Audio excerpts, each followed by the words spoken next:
Planong pagpapakasal ng isang matandang lalaki, hinadlangan ng kanyang sariling anak. Ang dahilan, wala na umano siya sa sariling pag-iisip. Ika nga nila, ang pamilya ang siyang unang susuporta at makikibahagi sa ating tagumpay at kaligayahan. Pero paano kung ang inaasahan mong unang uunawa sa iyo ang siya bang hahadlang sa kaligayahang pinili mo? Tulad na lang ng lalaking tampok sa kakaibang kwento ngayon, kung saan parang naging mabigat na kasalanan ang magmahal matapos siyang idemanda ng kanyang sariling anak dahil sa mariing pagtutol nitong maikasal sa bagong kinakasama. Kung nalampasan ba nila ang tila malalove against all odds na kanilang pagmamahalan, ito ang nangyari.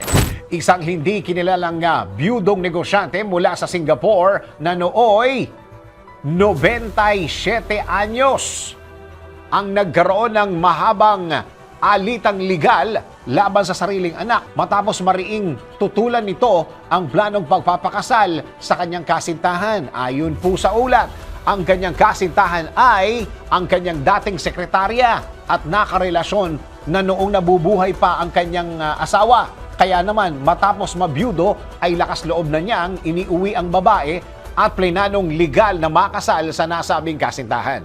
Hindi naman naging madali ang plano niyang pagpapakasal sa kasintahan dahil naghain na ng petisyon ng kanyang anak upang pigilan ito sa kanyang balak at sinasabing siya ay mentally fit.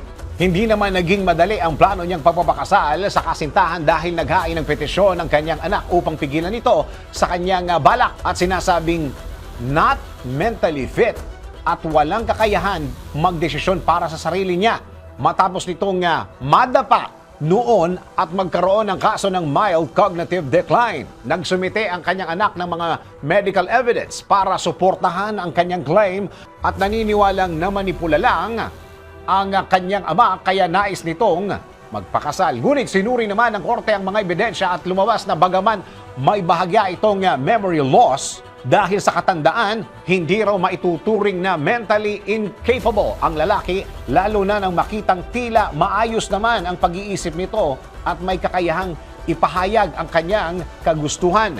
Ibinasura naman ng korte ang naging petisyon ng kanyang anak at kinilalang may sapat na mental capacity ang 97 anyos na lalaki upang magdesisyon sa sarili. Dahil wala rin umano nakitang ebidensya na nagsasabing nag-take advantage ang kanyang kasintahan. Ikaw, minsan ka na rin bang nahadlangan ng sarili mong pamilya sa kaligayahan o susubukan mong makinig na lamang sa mga mahal mo sa buhay upang hindi na magkaroon pa ng alitan?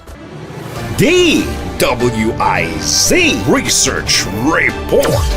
Report. Thank you for watching. Tuloy lang ang panonood at pakikinig ng tamang balita sa DWIZ News, DWIZ News FM Regional, DWIZ News TV, Aliw Channel 23, nationwide.